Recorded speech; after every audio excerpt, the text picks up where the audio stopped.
70이 되면 편해질 줄 알았습니다. 그런데 왜 더 불안해질까요? 이 질문을 마음속 깊이 품고 살아가는 분들이 생각보다 훨씬 많습니다. 젊은 시절에는 바쁘게 살아서 불안했습니다. 아이를 키워야 했고, 집을 마련해야 했고, 직장에서 버텨야 했습니다. 그렇게 숨가쁘게 달려왔는데, 이제 그 모든 것이 어느 정도 끝났습니다. 아이들은 다 컸고, 집도 있고, 퇴직도 했습니다. 이제야말로 쉬어도 되는 시간인데, 이상하게도 마음은 더 무겁습니다. 눈을 뜨면 무언가 모를 허전함이 먼저 찾아옵니다. 통장 잔고를 확인하면서 이 돈이 내가 죽을 때까지 버텨줄까 하는 생각이 들고, 거울을 보면 어느새 노인이 되어 있는 자신이 낯섭니다. 무릎이 쑤시고 계단을 오르면 숨이 차고 병원 갈 일이 점점 많아집니다. 자식들에게 전화라도 하면 바쁘다는 말이 먼저 돌아오고, 오랜 친구들은 하나둘 세상을 떠나고 있습니다. 명절에 모이는 가족도 예전 같지 않고 무언가 조금씩 빠져나가는 느낌. 그 느낌이 쌓이면 불안이 됩니다. 경북 안동에 사는 73세의 이정희 씨는 남편과 함께 30년 넘게 농사를 지었습니다. 아들 둘을 대학까지 보내고 그 아이들이 서울에 자리 잡는 것을 보았습니다. 따로 은퇴를 선언한 것도 아니었지만 어느 날 몸이 예전 같지 않다는 걸 느꼈고 밭일을 줄이기 시작했습니다. 그런데 이상한 일이 벌어졌습니다. 더 한가해졌는데도 불안이 커진 것입니다. 새벽 4시에 눈이 떠지고 다시 잠을 자려 해도 잠이 오지 않았습니다. 이정혜 씨는 이렇게 말했습니다.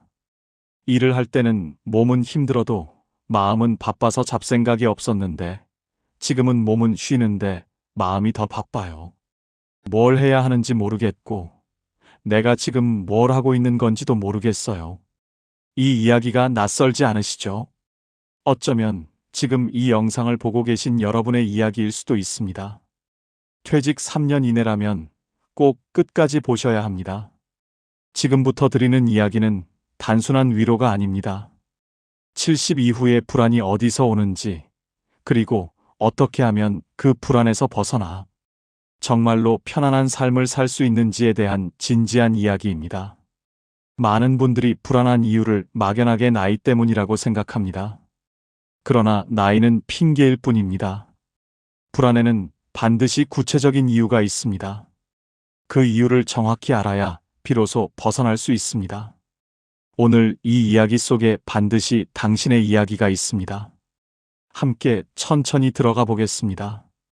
왜 70이 되면 더 불안해질까요? 많은 분들이 그냥 나이 드는 게 무서운 것이라고 치부하십니다. 하지만 그게 전부가 아닙니다. 불안은 언제나 이유가 있고 그 이유를 들여다보면 반드시 해결의 실마리가 있습니다. 지금부터 그 이유를 하나하나 짚어드리겠습니다. 70 이후 불안이 커지는 진짜 이유. 첫 번째는 죽음에 대한 불안을 인정하지 않기입니다. 가장 말하기 어려운 것부터 시작하겠습니다. 70 이후에 불안이 커지는 가장 큰 이유 중 하나는 죽음에 대한 두려움입니다.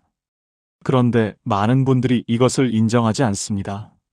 나는 그런 것 안 두렵다고 말씀하시는 분들도 있습니다.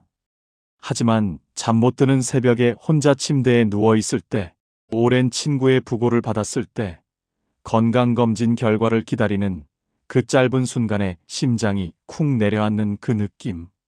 그것이 바로 죽음에 대한 두려움입니다.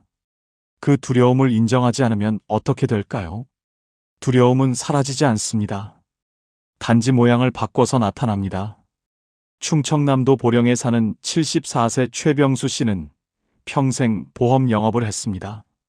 젊은 시절부터 죽음에 대해 늘 이야기하는 직업을 가졌지만 정작 본인의 죽음은 한 번도 깊이 생각해 본 적이 없었습니다. 그런데 지난해 초등학교 때부터의 친구가 갑자기 세상을 떠났습니다. 뇌졸중이었습니다. 멀쩡하게 바둑을 두다 쓰러졌고 사흘 만에 눈을 감았습니다. 그 장례식을 마치고 집에 돌아온 최병수 씨는 며칠 동안 이상한 상태가 됐습니다. 밥맛이 없었고 TV를 봐도 아무것도 눈에 들어오지 않았습니다. 그리고 자꾸 이런 생각이 들었습니다. 나는 언제까지일까?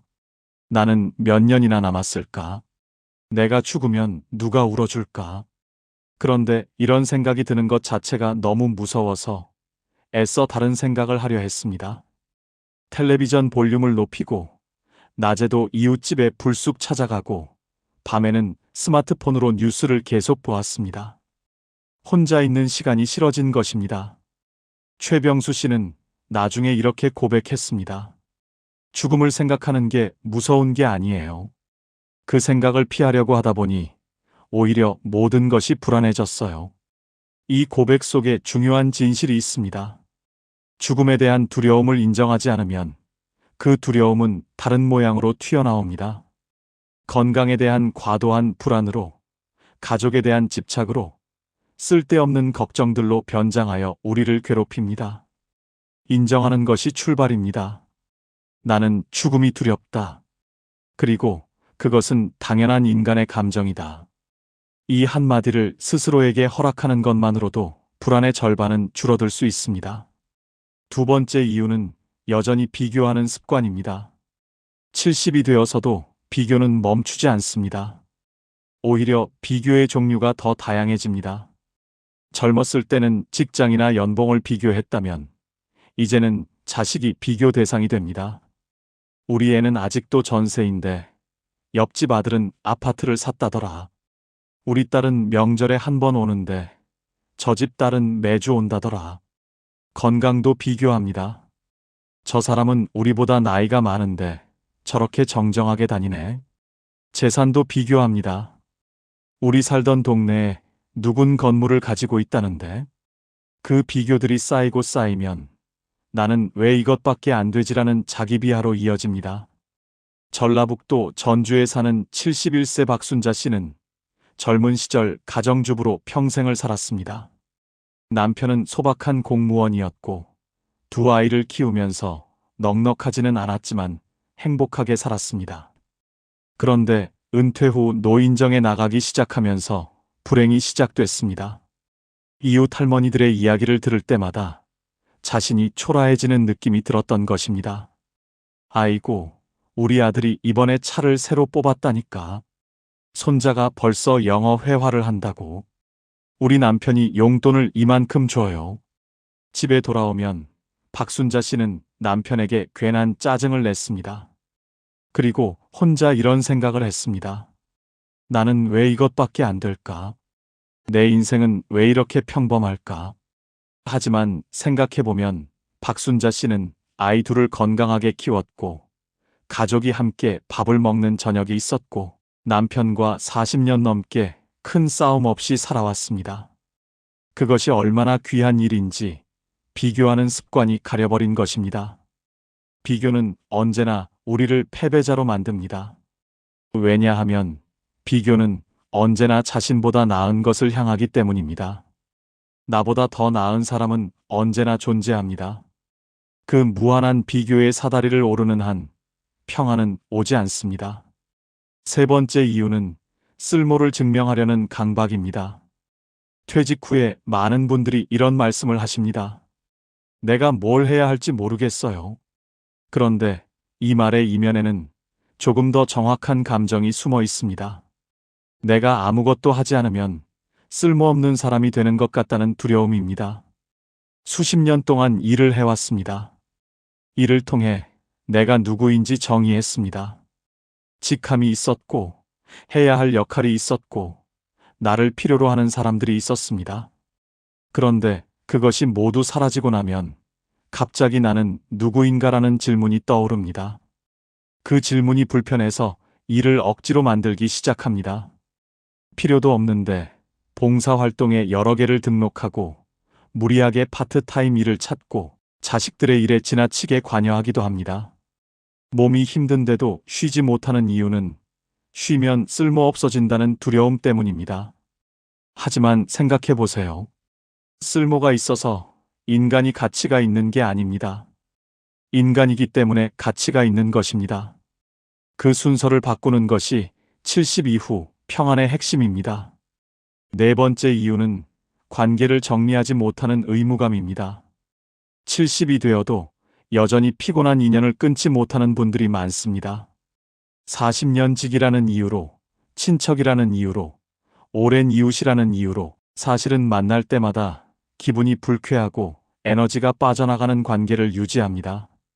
젊었을 때는 어느 정도 버텨낼 체력이 있었습니다. 하지만 70이 넘으면 몸의 체력만 줄어드는 것이 아닙니다. 감정을 처리하는 에너지도 줄어듭니다. 불편한 자리에서 웃어야 하고, 듣기 싫은 말을 참아야 하고, 맞지 않는 사람과 시간을 보내는 것 자체가 이제는 크게 소진되는 일이 됩니다. 그런데도 끊지 못합니다. 의리라고 생각하고, 내가 너무 예민한 것이라고 자책하기도 합니다. 그 의무감이 삶을 무겁게 만들고 있습니다. 관계는 의무가 아닙니다. 관계는 나눔이어야 합니다. 한쪽만 소진되는 관계는 관계가 아니라 부담입니다. 다섯 번째 이유는 성과 중심 사고를 내려놓지 못함입니다. 평생을 더 나아져야 한다는 생각으로 살아왔습니다. 더 좋은 집, 더 많은 저축, 더 나은 자식들, 더 건강한 몸. 무언가를 향해 나아가는 것이 삶이라고 배웠습니다. 그런데 70이 넘으면 그 성장의 방향이 달라지기 시작합니다. 몸은 이제 더 강해지지 않습니다. 재산은 늘어나기보다 쓰는 쪽이 됩니다. 더 높이 올라갈 사다리도 없습니다. 그때 찾아오는 것이 바로 내려가고 있는 것 같다는 두려움입니다. 쉬면서 죄책감이 드는 것도 이 때문입니다. 아무것도 하지 않는 하루가 낭비된 하루처럼 느껴집니다. 일찍 일어나지 않으면 게으른 것 같고, 배우지 않으면 뒤처지는 것 같고, 운동을 빠지면 건강을 포기한 것 같습니다. 이 성과 중심의 사고방식이 은퇴 후에도 우리를 놓아주지 않습니다. 하지만 한번 생각해 보십시오. 이제 성과를 위해 사는 시대는 지났습니다. 이제는 의미를 위해 사는 시대입니다. 성과는 숫자로 측정되지만 의미는 마음으로 느낍니다. 그 전환이 70 이후의 삶을 바꿉니다. 자, 이 5가지를 하나로 묶을 수 있습니다. 70 이후 불안의 본질은 내려놓지 못함입니다. 죽음을 인정하지 않으려는 마음, 비교를 멈추지 못하는 마음, 쓸모를 증명하려는 마음, 관계를 정리하지 못하는 마음, 성과를 포기하지 못하는 마음. 이 모든 것이 내려놓지 못하는 마음에서 비롯됩니다. 그렇다면 어떻게 내려놓을 수 있을까요? 이제부터가 오늘 이야기의 핵심입니다. 70세부터는 이렇게 살아야 마음이 편안해집니다. 첫 번째, 하루를 단순하게 줄이기입니다. 공자는 이런 말을 남겼습니다. 지족자부, 족함을 아는 자가 진정한 부자라는 뜻입니다. 하루의 족함을 아는 것, 그것이 바로 70 이후의 삶에서 가장 중요한 지혜입니다. 많은 분들이 하루를 너무 빽빽하게 채우려 합니다. 아침에 운동, 오전에 노인 대학, 점심에 친구 약속, 오후에 손자 돌봄, 저녁에 교회. 이렇게 일정이 가득 찬 하루를 잘 살고 있는 것이라고 생각합니다. 그런데 정작 집에 돌아오면 너무 지쳐서 아무것도 할 수가 없고 다음날 아침에 눈을 뜨면 또 그 루틴을 반복해야 한다는 부담감이 밀려옵니다. 이렇게 채운 하루가 정말 풍요로운 하루일까요? 아니면 단지 바쁜 하루일까요? 이 둘은 다릅니다. 풍요롭다는 것은 마음이 충만하다는 것이고, 바쁘다는 것은 몸이 소진된다는 것입니다. 이제는 하루 할 일을 3가지로 줄여보세요. 딱 3가지입니다. 오늘 반드시 해야 할 일 하나, 하고 싶은 일 하나, 그리고 쉬는 시간 하나. 그게 전부입니다. 약속도 마찬가지입니다. 약속과 약속 사이에 반드시 쉬는 시간을 넣으세요. 약속이 끝나고 집에 돌아와서 1시간이라도 쉰 후에 다음 약속을 잡는 것입니다. 처음에는 뭔가를 덜 하는 것 같아서 불안할 수 있습니다. 하지만 하루가 가벼워지면 마음도 가벼워집니다. 그것이 70 이후 하루의 진짜 풍요입니다. 두 번째, 비교를 과거의 나로 바꾸기입니다. 비교를 완전히 없애는 것은 불가능합니다. 인간은 원래 비교를 통해 자신을 정의하는 존재입니다. 그러나 비교의 대상을 바꿀 수는 있습니다. 옆집 친구나 모임의 누군가와 비교하는 것이 아니라 10년 전의 나와 비교하는 것입니다. 10년 전에는 할 수 없었던 일이 지금은 가능한가요? 10년 전보다 내 삶이 더 풍요로워진 부분이 있나요? 경험이 쌓였고, 마음이 넓어졌고, 작은 것에서 기쁨을 찾는 법을 조금은 알게 되었나요? 그것이 성장입니다. 10년 전에 나는 새벽에 빵 하나를 먹으면서도 걱정에 잠 못 들었는데, 지금의 나는 그 걱정들이 어느 정도 해결됐습니다. 10년 전에 나는 부모님을 보내드리는 고통을 아직 몰랐는데, 지금의 나는 그 상실을 견뎌냈습니다. 그것이 성장입니다. 남보다 더 많이 가졌는가, 남보다 더 나은 자식을 두었는가 하는 비교에서 벗어나 과거의 나보다 지금의 내가 조금 더 편안하고 조금 더 지혜로운가 하는 비교로 돌아서면 비교는 독이 아니라 성장의 도구가 됩니다. 세 번째, 아무것도 하지 않아도 괜찮다고 허락하기입니다. 쉬는 것도 능력입니다. 이것이 굉장히 중요한 이야기인데 많은 분들이 진심으로 받아들이지 못합니다. 우리 세대는 어릴 때부터 열심히 일하는 것이 미덕이라고 배웠습니다. 가만히 있으면 안 된다고, 늘 무언가를 해야 한다고 배웠습니다. 그래서 70이 넘어서도 아무것도 하지 않는 하루가 오면 마음이 불편합니다. 죄책감이 듭니다. 이러고 있어도 되나 하는 생각이 밀려옵니다. 하지만 이제는 스스로에게 허락해야 합니다. 아무것도 하지 않아도 됩니다. 오늘 하루 종일 볕이 잘 드는 창가에 앉아서 그냥 있어도 됩니다. 새소리를 들어도 되고 구름이 지나가는 것을 봐도 됩니다. 아무런 목적 없이 그냥 있는 것. 그것이 낭비가 아닙니다. 그것이 삶입니다. 일본에는 보라이라는 표현이 있습니다. 멍하니 시간을 보내는 것을 일컫는 말인데 이것이 정신 건강에 얼마나 좋은지를 연구한 학자들이 있습니다. 아무 생각 없이 하늘을 바라보는 시간, 그 시간이 뇌를 쉬게 하고 감정을 정화합니다. 휴식은 게으름이 아닙니다.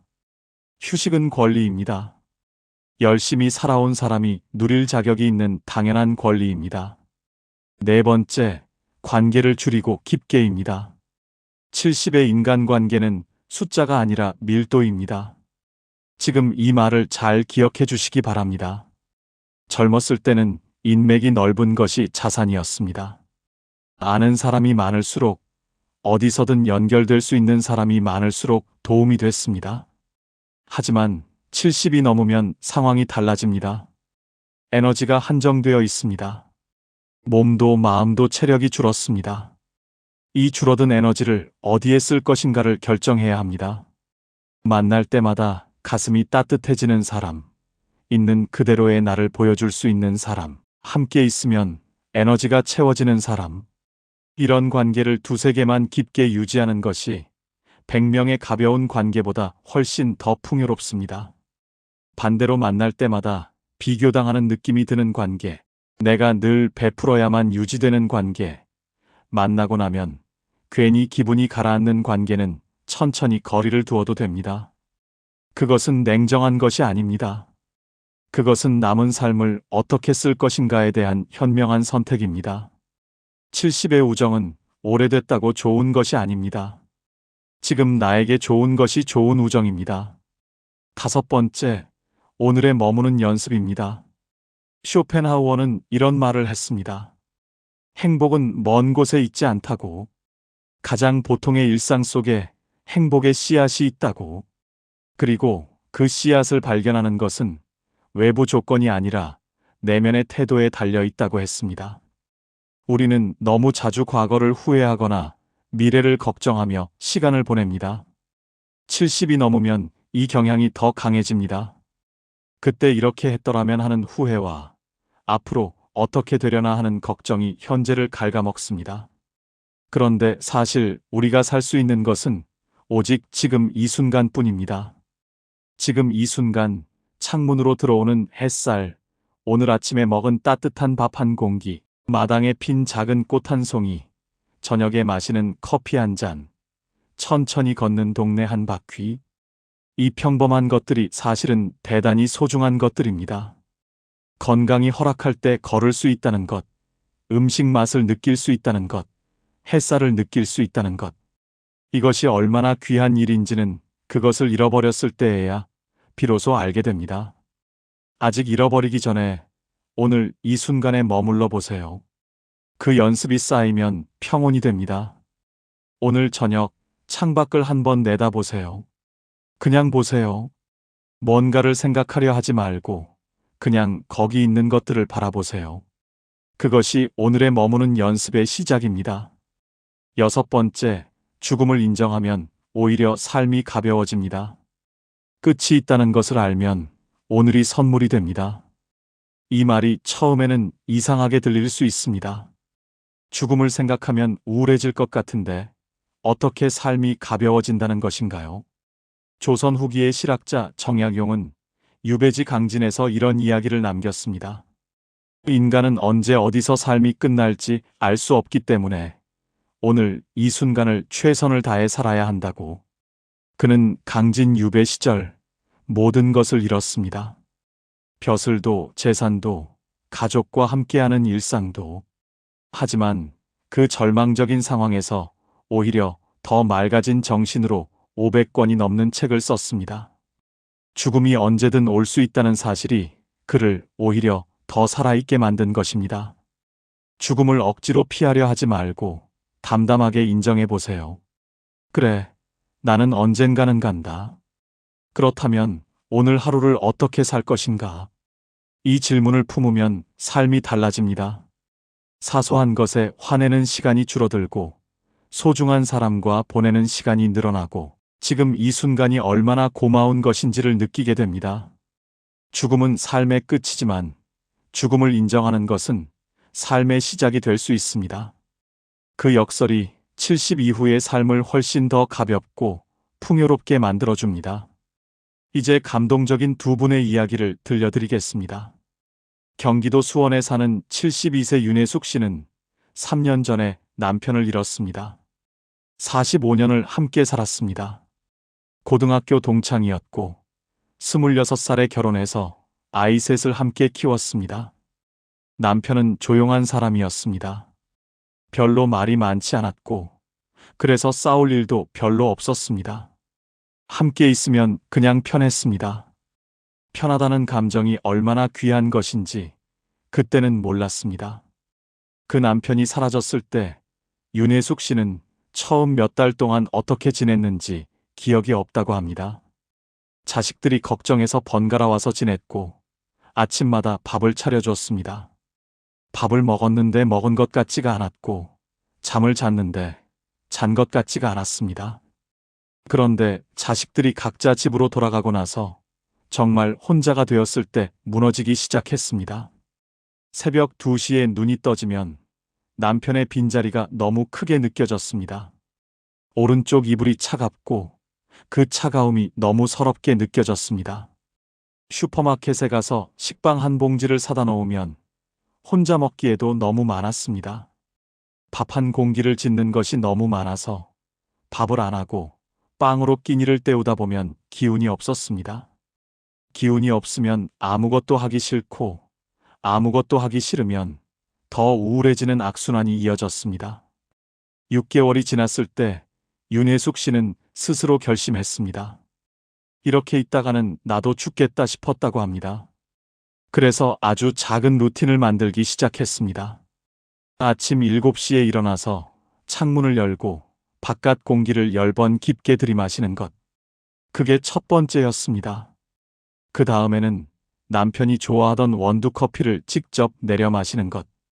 커피를 마시면서 남편한테 오늘 하루 어떻게 보낼지 말을 거는 것. 오늘은 마트 좀 다녀올게요. 저녁에 된장찌개 해 먹을 거예요. 혼자 중얼거리는 것이 처음에는 이상하게 느껴졌지만 점점 그 시간이 기다려졌습니다. 그 루틴이 하루의 닻이 되어 주었습니다. 흔들리는 배도 닻이 있으면 제자리를 찾을 수 있는 것처럼 루틴이 윤혜숙 씨의 하루를 붙잡아 주었습니다. 한 달이 지나자 루틴이 두 개가 됐습니다. 오전 10시에 동네를 한 바퀴 도는 것이 추가됐습니다. 처음에는 고개를 숙이고 걸었습니다. 마주치는 사람들과 눈이 마주치면 왠지 자신이 불쌍하게 보일 것 같아서였습니다. 그런데 2달쯤 지나자 고개가 올라갔습니다. 길가에 꽃이 보이기 시작했습니다. 강아지를 산책시키는 이웃이 웃으며 인사를 건넸을 때 오랜만에 미소가 지어졌습니다. 1년이 지난 지금 윤혜숙 씨는 동네 걷기 모임에 나갑니다. 일주일에 2번, 오전 8시에 공원에서 3명이 함께 걷습니다. 많이 웃지는 않습니다. 화려하게 살지도 않습니다. 그러나 아침에 눈을 뜰 때 오늘 하루를 살겠다는 마음이 생긴다고 합니다. 그것으로 충분합니다. 그것으로 정말로 충분합니다. 윤혜숙 씨는 이런 말을 했습니다. 남편이 없어서 슬픈 건 여전해요. 그런데 슬픔이 있어도 살아갈 수 있다는 걸 알게 됐어요. 슬픔도 내 삶의 일부라는 걸 이제는 받아들이게 됐어요. 그 한마디가 오늘 이 영상을 보고 계신 분들께 닿기를 바랍니다. 서울 은평구에 사는 75세 강민철 씨는 35년간 중학교 체육교사였습니다. 수백 명의 학생들에게 운동을 가르쳤고 교장까지 올라갔습니다. 퇴직식 날 학교 강당에서 선생님들과 학생들이 박수를 치며 배웅해 줬습니다. 꽃다발도 받고 케이크도 먹고 기념 사진도 찍었습니다. 그리고 집에 돌아왔습니다. 문을 열고 집에 들어섰을 때 아내가 수고했어요 라고 말했습니다. 그게 전부였습니다. 35년간의 일이 그렇게 끝났습니다. 다음 날 아침 알람을 끄고 다시 누웠습니다. 갈 데가 없었습니다. 예전 같으면 이미 학교 운동장에 나가 아이들의 체육 수업 준비를 하고 있을 시간이었습니다. 처음 한 달은 쉬어야 한다고 생각했습니다. 그 다음 한 달은 여행이라도 다녀와야겠다고 생각했습니다. 제주도에 혼자 다녀왔는데 아름다운 경치가 눈에 들어오지 않았습니다. 그냥 왔다 간다는 느낌이었습니다. 아내는 당신 왜 그래? 행복해야 할 거 아니야 라고 했지만 강민철 씨는 행복이 어디서 오는 것인지 모르겠었습니다. 교사로 살 때는 아이들의 성장이 보람이었습니다. 그런데 지금 자신의 삶에는 성장이 보이지 않았습니다. 그냥 매일 똑같이 시간이 흘러가는 것 같았습니다. 6개월이 지나자 몸도 이상해졌습니다. 운동을 안 하니까 살이 찌고, 살이 찌니까 무릎이 아프고, 무릎이 아프니까 더 움직이기 싫어졌습니다. 아내와 다투는 날도 늘었습니다. 하루 종일 집에 있으니 사소한 것에도 부딪혔습니다. 그러다 어느 날 은평 지역 복지관에서 운동 봉사자를 모집한다는 전단지를 봤습니다. 노인들을 대상으로 간단한 스트레칭과 가벼운 체조를 가르쳐줄 사람을 찾는다는 내용이었습니다. 강민철 씨는 처음에는 망설였습니다. 봉사라니, 나 같은 사람이 봉사를 해도 되나? 교장까지 한 사람인데. 하지만 그냥 한번 가봤습니다. 거창하게 생각하지 않기로 했습니다. 그냥 한 번만 가보기로 했습니다. 복지관에 처음 들어섰을 때 70대, 80대 어르신 15명이 의자에 앉아 기다리고 있었습니다. 강민철 씨가 앞에 서서 천천히 팔을 올렸다 내렸다 하는 동작을 보여주자 어르신들이 따라 했습니다. 어떤 분은 팔이 잘 올라가지 않아서 눈살을 찌푸리고 어떤 분은 킬킬 웃으면서 이게 생각보다 어렵네요 라고 했습니다. 수업이 끝나고 한 할머니가 다가와서 말했습니다. 선생님 덕분에 몸이 좀 풀렸어요. 다음 주에도 오실 거죠? 그 한마디였습니다. 그 한마디에 강민철 씨의 눈이 뜨거워졌습니다. 집에 돌아오는 버스 안에서 오랜만에 내가 필요한 사람이구나라는 느낌이 들었습니다. 그게 2년 전의 일입니다. 지금 강민철 씨는 일주일에 3번 봉사를 나갑니다. 예전만큼 화려하지는 않습니다. 교장 선생님이라는 호칭도 없습니다. 하지만 복지관 어르신들이 기다려준다는 사실이, 그 기다림이 그의 하루를 채워줍니다. 강민철 씨가 나중에 이런 말을 했습니다. 은퇴하고 나서 한동안 내가 쓸모없다고 느꼈어요. 그런데 지금 생각해보면 쓸모 있어야 산다는 생각 자체가 잘못된 거였어요. 나는 그냥 나이기 때문에 살아야 하는 거지 쓸모가 있어서 사는 게 아니잖아요. 근데 그 사실을 이해하는데 1년이 걸렸어요. 그 말이 오늘 이 영상을 보고 계신 여러분께도 닿기를 바랍니다. 70은 채우는 나이가 아닙니다. 덜어내는 나이입니다.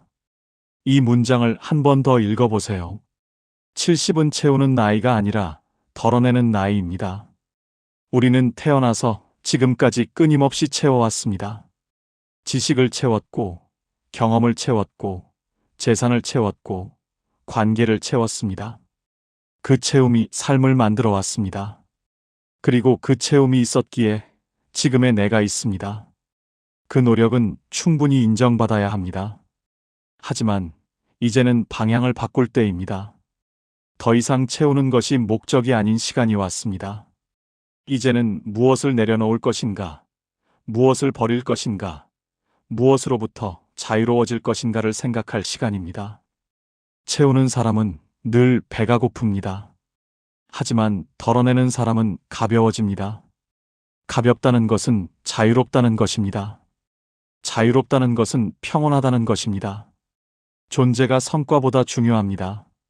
당신이 무언가를 잘하기 때문에 소중한 것이 아닙니다. 당신이 누군가에게 도움이 되기 때문에 가치가 있는 것이 아닙니다. 당신은 그냥 당신이기 때문에 소중합니다. 70년이 넘는 삶을 살아온 그 존재 자체가 이미 충분한 가치입니다. 그 세월 동안 얼마나 많은 것을 견뎌냈습니까? 얼마나 많은 사람을 사랑했습니까? 얼마나 많은 아침을 맞이했습니까? 그 모든 것이 당신이라는 존재를 구성하고 있습니다. 성과를 내야 존재의 의미가 생기는 시기는 이미 지났습니다. 이제는 그냥 잘 쉬고, 잘 먹고, 좋아하는 사람과 시간을 보내고, 하루를 무사히 마치는 것. 그것이 70 이후의 충분한 하루입니다. 쓸모보다 평온입니다.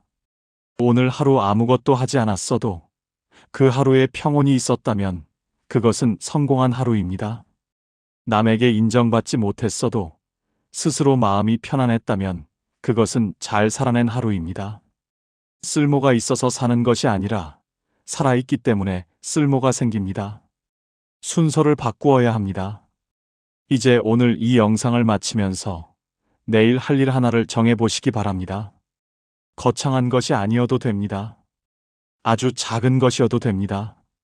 아침에 일어나서 창문을 열고 바깥 공기를 마시는 것, 오래된 찻잔으로 따뜻한 차를 마시는 것, 좋아하는 노래 한 곡을 끝까지 듣는 것, 아니면 그냥 오늘 하루 감사한 것 하나를 마음속으로 떠올리는 것. 그 하나만 하면 됩니다. 그게 전부입니다. 그 하나가 내일의 하루를 조금 더 가볍게 만들어줄 것입니다. 그리고 지금 이 질문을 드립니다. 지금 무엇 하나를 내려놓으시겠습니까? 비교를 내려놓으시겠습니까? 쓸모를 증명해야 한다는 강박을 내려놓으시겠습니까? 피곤한 관계를 내려놓으시겠습니까? 아니면 오늘 하루를 낭비했다는 죄책감을 내려놓으시겠습니까? 무엇이든 괜찮습니다. 하나만 골라서 내려놓아 보세요. 처음에는 손이 잘 안 펴질 수도 있습니다. 수십 년 동안 꽉 쥐어왔으니까요. 하지만 조금씩, 천천히 한 손가락씩 펴보세요. 그 손이 펴지는 만큼 마음도 펴집니다. 손을 펴면 새 것이 들어올 수 있습니다. 꽉 쥔 손에는 새 것이 들어올 자리가 없습니다. 내려놓는 것은 잃는 것이 아닙니다. 내려놓는 것은 새로운 공간을 만드는 것입니다. 70 이후를 잘 산다는 것은 어떤 의미일까요? 더 많은 것을 이루는 것이 아닙니다. 더 많은 곳을 여행하는 것도 아닙니다. 더 건강해지는 것도 아닙니다. 70 이후를 잘 산다는 것은 오늘 이 하루를 받아들이는 것입니다. 날씨가 좋으면 날씨가 좋은 대로, 몸이 좀 불편하면 불편한 대로, 외로우면 외로운 대로, 그 모든 것을 있는 그대로 받아들이면서 그 속에서 작은 평온을 찾는 것입니다. 꽃이 지는 것을 슬퍼하기보다 꽃이 피어 있는 지금을 바라보는 것입니다. 그것이 70 이후의 지혜입니다. 그리고 그 지혜는 배울 수 있습니다. 오늘부터라도 배울 수 있습니다. 늦지 않았습니다. 오늘 이 순간도 여전히 시작할 수 있습니다. 그리고 그 시작이 아무리 작아도 그것은 진짜 시작입니다. 작은 시작이 모여 큰 변화가 됩니다. 오늘 단 한 가지만 내려놓아 보세요. 그것이 당신의 황금 노후가 시작되는 순간입니다. 이제는 애쓰지 않아도 됩니다. 당신은 이미 충분히 잘 살아오셨습니다. 힘든 시절도 있었고, 억울한 날도 있었고, 혼자 울었던 밤도 있었을 것입니다. 그 모든 것을 견뎌내고 지금 여기까지 오셨습니다. 그 자체가 대단한 일입니다. 이제 남은 시간은 그 수고에 대한 보상의 시간입니다. 더 잘 살아야 한다는 압박 없이, 더 나아져야 한다는 부담 없이, 그냥 오늘 하루를 평온하게 사는 것. 그것이 70 이후에 가장 현명하고 가장 아름다운 삶입니다. 봄에는 꽃을 보고, 여름에는 그늘을 즐기고, 가을에는 단풍을 보고, 겨울에는 따뜻한 국물 한 그릇을 마시는 것. 그것이 삶입니다. 그 소박한 계절의 흐름 속에서 당신은 이미 충분히 아름답게 살고 있습니다. 마지막으로 한 가지만 더 말씀드리겠습니다. 70 이후의 평온은 갑자기 찾아오지 않습니다. 연습이 필요합니다. 어제도 오늘도 조금씩, 아주 조금씩 내려놓는 연습. 오늘 하루 비교를 한 번 덜 했다면 그것이 성공입니다. 오늘 하루 쉬면서 죄책감을 덜 느꼈다면 그것이 성공입니다. 한 번에 모든 것을 내려놓을 수 없습니다. 하지만 매일 조금씩 내려놓다 보면 어느 날 문득 마음이 가벼워진 자신을 발견하게 됩니다. 그날이 반드시 옵니다. 그날을 향해 오늘 하루도 천천히 조금씩 걸어가시기 바랍니다. 당신의 걸음이 비록 느려도 그 방향이 평온을 향하고 있다면 그것으로 충분합니다. 황금 노후는 화려한 노후가 아닙니다. 황금 노후는 평온한 노후입니다. 황금처럼 빛나는 것은 외면의 화려함이 아니라 내면의 고요함입니다. 그 고요함이 지금 이 순간 여러분 안에 이미 있습니다. 단지 아직 발견하지 못했을 뿐입니다. 오늘 이 영상이 그 고요함을 발견하는 작은 계기가 되기를 바랍니다. 오늘도 이 영상을 끝까지 봐주셔서 감사합니다. 지금까지 황금 노후였습니다. 감사합니다.